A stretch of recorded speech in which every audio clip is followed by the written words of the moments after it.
bersama teman. Silakan berdiri, minta apa yang menyebabkan sehingga Anda mengalami konflik ya? Pasti tak? Ada sebab sehingga mengalami konflik. Ya silakan Paul. Menurut saya ada beberapa faktor yang membuat sehingga terjadinya konflik. Salah satunya adalah kesalahpahaman. Di mana kesalahpahaman bila terjadi akan menimbulkan konflik. Seperti pengalaman saya di mana saya pernah mengalami konflik dengan teman-teman sekelas karena ada sedikit kesalahpahaman. Di mana ini kesalahpahaman itu tidak diluruskan dengan komunikasi sehingga terjadinya konflik di antara kami dan membuat hubungan kami menjadi renggang. Oke, ya penyebabnya karena salah paham, ya itu sebab konflik, ya tak? Nah, saya mau tanya juga, setelah terjadi konflik menyebabkan karena salah paham, ya, nah pasti di situ ada faktor yang apa? Itu penyebab ya. Lalu cara mengatasi konflik itu seperti apa yang mungkin kau pernah ya atau yang dilakukan untuk bisa proses konflik itu bisa berjalan secara baik ya tidak hubungan secara baik lagi ya hubungan konflik bisa berjalan secara baik ya, silakan dan komunikasi baik kembali ya dengan cara apa? Menurut saya untuk mengatasi konflik adalah yang pertama dengan komunikasi. Komunikasi sangat penting, di mana ketika kita berkomunikasi kita akan mengetahui apa yang menyebabkan sehingga kita melakukan konflik tersebut.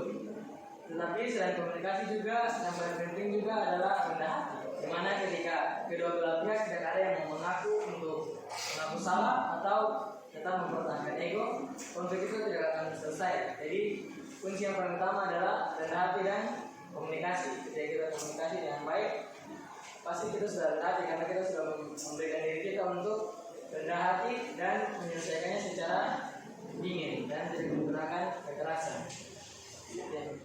Cara penyelesaian konflik ya dengan rendah hati, komunikasi, ya kan? Itu menurut Paul, ya kan? Itu cara mengatasi konflik. Nah, coba kita dengar lagi tanggapan atau cerita pengalaman dari Franz. Kira-kira apa yang menyebabkan sehingga Franz dia mengalami konflik dengan teman? Dia tadi bilang dengan teman kita, ya, di mana dia tinggal. Ada juga dia memang mengalami konflik dengan teman di sekolah, ya, di asrama, ya kan? Nah, coba kita dengar dulu penyampaian dari Franz apa yang menyebabkan sehingga Franz dia juga mengalami konflik. Ya silakan Franz cerita secara singkat apa yang menyebabkan sehingga Franz dan teman mengalami konflik. Lalu cara penyelesaiannya seperti apa? Oke? Paham? Oke silakan. Pada saya itu dengan konflik itu dengan konflik sosial. Nah, saya menjelaskan bahwa konflik ini terdiri dari sebabnya beberapa faktor. Yang pertama sudah saya sudah tahu bahwa kesalahpahaman. Dan kedua yaitu saya menjelaskan bahwa sesungguhnya yaitu penyebabnya disebabkan oleh bullying. Oh, penyebabnya bullying. Ya, silakan. Bullying ini terjadi di sekitar baik di rumah maupun di sekolah. Nah, di sini saya memberikan bahwa saya pernah dibullying. Saya juga selesai dibullying oleh teman saya. Nah, di sini saya juga merasakan bahwa kembali terus dibullying maka Ada pertunjukan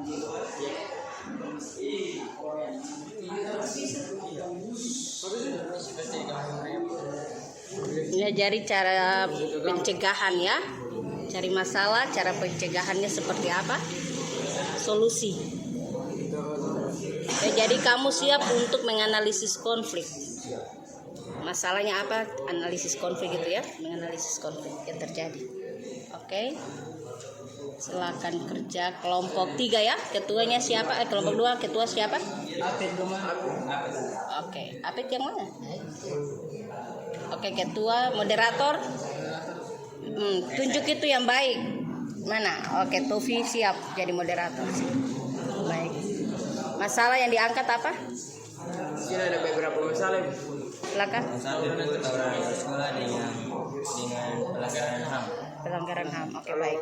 Silakan. Manajemen konflik dengan pendekatan kepentingan dan hak itu, kalau manajemen konflik itu masalah tentang konflik antar negara di wilayah eksplorasi minyak. Oke, Kalau silakan. dengan hak itu konflik anak dan orang tua. Oke, baik. Silakan kerja. Oke, sukses. Kelompok berapa sini? 3.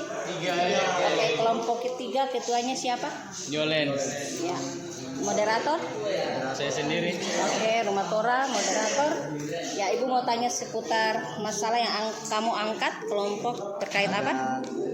Kasus pemerkosaan, Oke. bullying, bisa Manajemennya?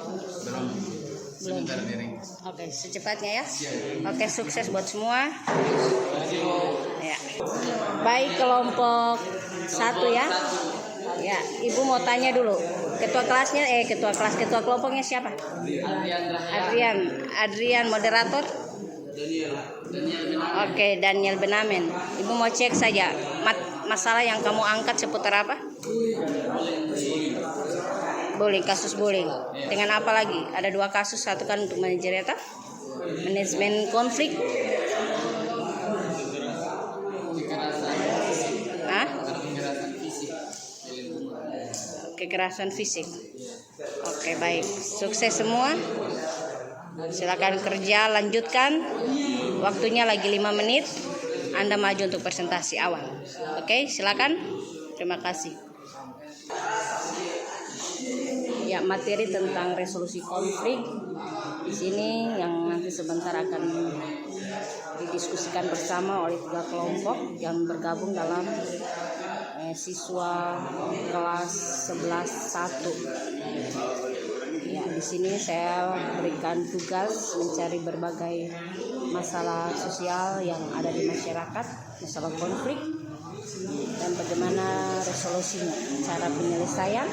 Mereka dapat menganalisis konflik tersebut. Oke, baik, sebentar nanti akan dipresentasikan oleh tiap-tiap kelompok. Terima kasih.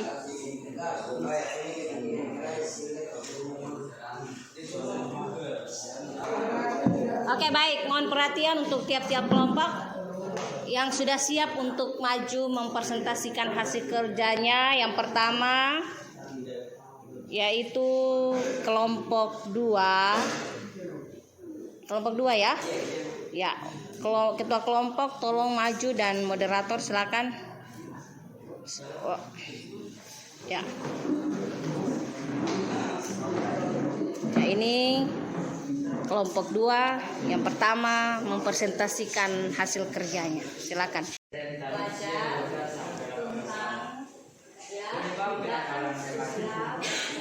Yang pertama, kurangnya nilai-nilai yang ditanamkan oleh orang tua dan usia 12 sampai 18 tahun.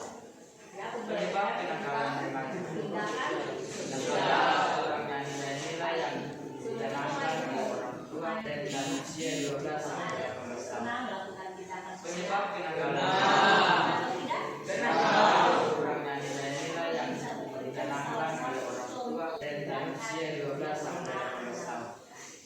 Penyebab kenakalan remaja. Yang pertama, kurangnya nilai-nilai yang ditanamkan oleh orang tua dan usia 12 sampai 18 tahun. Penyebab kenakalan remaja. Yang pertama, kurangnya nilai-nilai yang ditanamkan oleh orang tua dan usia 12 sampai 18 tahun. Penyebab kenakalan remaja. Yang pertama, kurangnya nilai-nilai yang ditanamkan oleh orang tua dan usia 12 sampai 18 tahun. Penyebab kenakalan remaja. Yang pertama, kurangnya nilai-nilai yang ditanamkan oleh orang tua dan usia 12 sampai 18 tahun. Penyebab kenakalan remaja. Yang pertama, kurangnya nilai-nilai yang ditanamkan oleh orang tua dan usia 12 sampai 18 tahun. Penyebab kenakalan remaja. Yang pertama, kurangnya nilai-nilai yang ditanamkan oleh orang tua dan usia 12 sampai 18 tahun. Penyebab kenakalan remaja. Yang pertama, kurangnya nilai-nilai yang ditanamkan oleh orang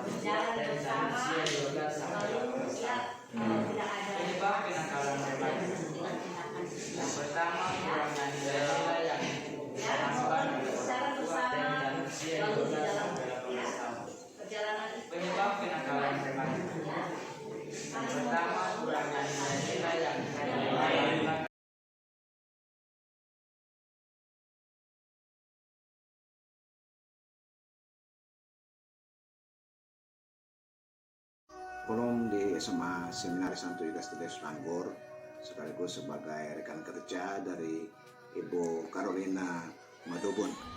Saya mau sampaikan bahwa tugas sebagai guru yang telah diterapkan oleh Ibu Carolina Madubun dalam proses belajar interaksi dengan siswa di kelas telah menerapkan prinsip-prinsip hajar dewantara, sehingga bermuara pada hasil dalam prosesnya kegiatan belajar mengajar. Siswa sangat tertarik metode belajar yang hidup, kreatif, inovatif, sehingga siswa menyenangkan sekali dalam mengikuti proses belajar itu, sehingga bermuara pada perolehan pencapaian target siswa, yaitu nilai yang diperoleh, bahkan pengetahuan yang diperoleh dari apa yang disampaikan oleh Ibu sangat memuaskan.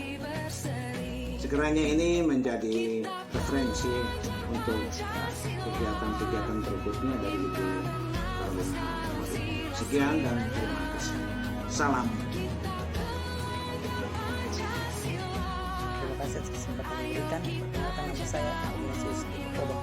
Saya berasal dari SMA Seminar Santo Yudas Tadeusz. Refleksi mengenai pembelajaran sosiologi selama semester ini sangat menyenangkan, karena dengan metode yang bervariasi serta mengikuti prinsip dasar Ki-Hajar Dewantara, guru menerapkan semua metode itu dengan pola-pola yang mudah dimengerti oleh para siswa, sehingga kita para siswa diberikan kebebasan untuk bereksplorasi dalam mencerna materi yang diberikan, sehingga nantinya materi yang diberikan dapat lebih menyenangkan dan dapat mudah dicerna oleh kami para siswa. Sekian dan terima kasih.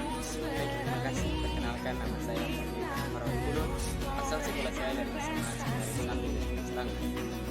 Saya sangat senang dengan pembelajaran yang dibawa oleh Ibu Carolina G. Madubun dengan pembelajaran sosiologi, karena pelajaran yang diberikan oleh Ibu Guru sudah sesuai dengan prinsip-prinsip yang berlaku, prinsip-prinsip dari Ki-Hajar Dewantara. Kami lebih memiliki kebebasan dalam belajar. Kami bebas berekspresi dan kami juga sangat dimudahkan untuk mengerti pelajaran yang diberikan oleh guru, sehingga banyak dari kami yang mengerti, dan juga banyak variasi yang diberikan oleh guru dalam proses pembelajaran, dan kami tidak merasa bosan atau jenuh dalam proses pembelajaran, sehingga pembelajaran itu terlihat sangat menarik dan juga membuat kami juga paham yang baik.